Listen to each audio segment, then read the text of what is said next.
Hey guys, welcome back to Crime Story Sunday. I'm your host Stephanie and you are tuning in to the Milk Carton series. This series is a place where we talk about stories and missing person cases. If you have any cases and you want them to be a part of this platform, don't forget to check that email down below so we can feature your story on here. So today we will be talking about two cases that has broken a family into pieces.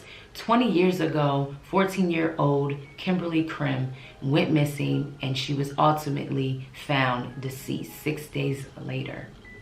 Now fast forward 20 years later, her niece has been killed.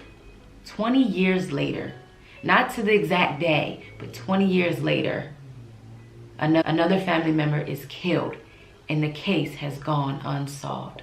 So let's talk about these two cases, guys. Hopefully this can open up new doors for new evidence, and it's really great, like I've always said in every video, to talk about these things. So let's talk about it. So let's first talk about 14-year-old Kimberly Krimm. Kimberly is actually the aunt that died 20 years ago. So we're going to talk about her case a little bit and then get into her niece, Morgan. So Kimberly went missing on June 30th of 1998. That is crazy because I was only 8 years old, or not even 8, 7.5.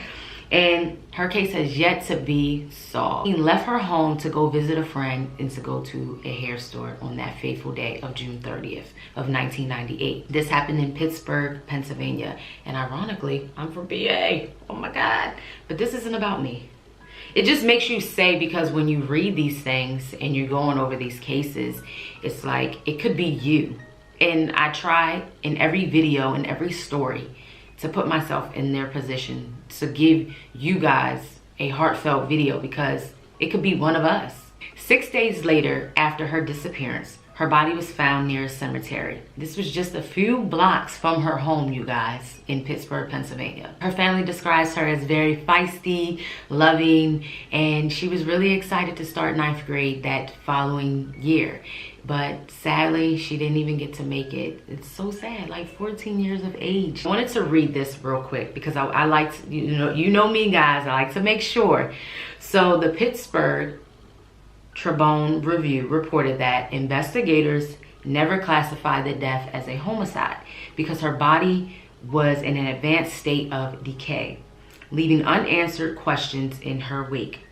Now, 17 years later, well now 20, because this report is old, the case is still open, but has gone very cold. They have stated that all leads were exhausted, but there was no new evidence when it came to 14-year-old Kimberly Krimm. Her mother has started a Facebook group. I'm not sure when this Facebook group was originally created, but if you guys want to check it out, because I like to let you guys know so you can stay updated along with me. It is called Who Killed Kimberly Krimm.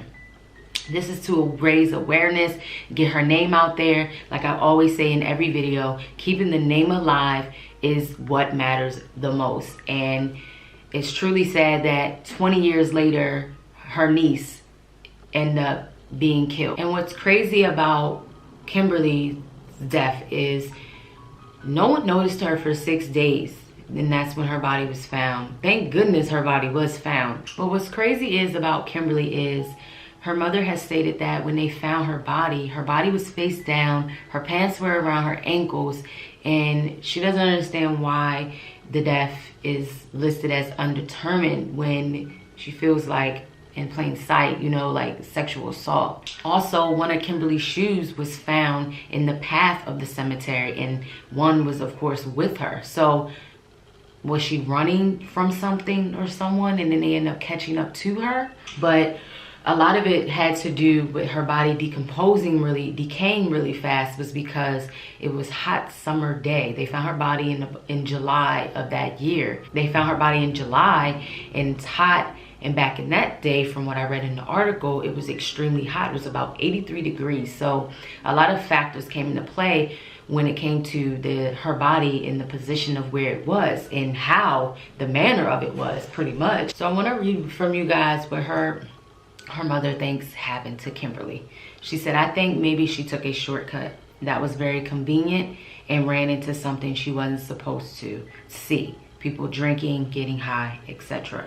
She was experimenting with alcohol and marijuana, and someone said, "You want to drink, smoke a joint?"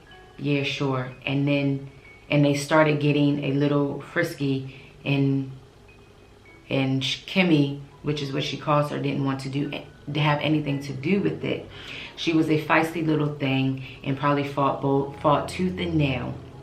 And I don't want to be a Pollyanna, but I don't think they didn't want to kill her. But I think Kimmy didn't shut up. And then in the Facebook group, someone had posted in there about a man from Lancaster who was recently arrested from a 1992 murder of a school teacher. And they basically said, "I thought of Kimberly right away." It just makes you think about technology, the evolution of it, because you think about 1998 and how far we have advanced in 2020.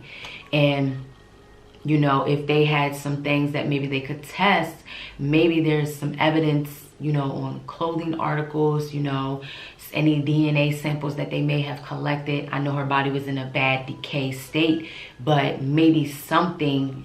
You know, it just makes you think about all the unsolved cases and how you watch these shows and there's that one piece of evidence that they test because of the future and the evolution of that technology, and it changes the game for these families. I don't get why investigators put her death as undetermined.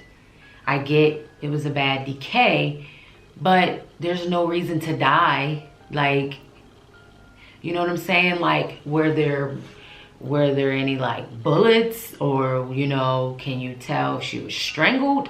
Like, I don't know what they were thinking back in 1998, and it just makes you wonder, not blaming them, but it's like, it just makes you wonder a whole lot if people have done things differently. And of course, technology, we know it wasn't the best of the best, but if we preserve evidence in a better manner when we get to these new decades that we have faced, I feel like there should have been something, you know? So now let's fast forward 20 years later.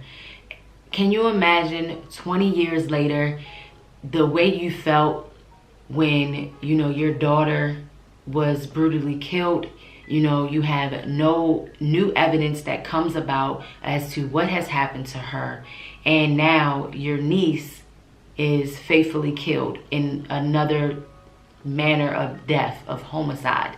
Morgan Dunston was 21 years old when she was fatally shot in the head. It was a week before graduation, and Morgan was at a post-prom party. This party took place in the south side of Pittsburgh, Pennsylvania. Suddenly, shots rang out and 18-year-old Morgan was fatally shot. Reports have said someone came behind her and shot her in the head. That is so sad. She was rushed to the hospital, but she did not make it. It's sad because she has a twin sister, and of course, you know, she has other family and friends who will miss her deeply. And I couldn't even imagine being her twin sister and losing a piece of you. And it reminds me of that story, and I believe it happened in Louisiana, where one of the twin sister and her child's father were brutally killed, and she was pregnant. They have stated that she wasn't in a gang. She was a great student. She loved life, and that they really do believe this was a mistaken identity. And what makes it sad is, you know, going back to Kimberly Krimm, you know, they were never able to establish a manner of death. So it was like it could have definitely been a homicide, but, you know, you don't even have a degree of manner in how she passed away. Arrest has been made in Morgan's death as well. Both cases have been gone unsolved at the moment.